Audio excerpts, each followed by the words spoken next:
मानी त्यही बाजे हुन्छ रे जसका गफले चन्द्रमा छुन्छ रे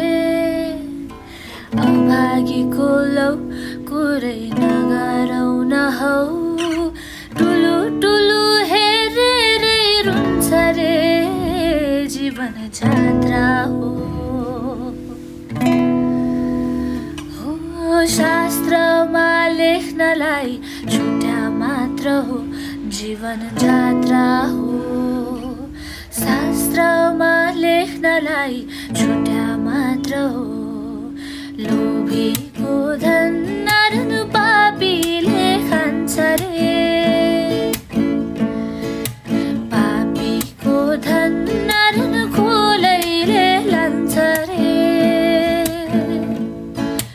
लोभीको धन नरन पापीले खान्छ रे पापीको धन नरन खोलैले लान्छ रे इमानदारको लौ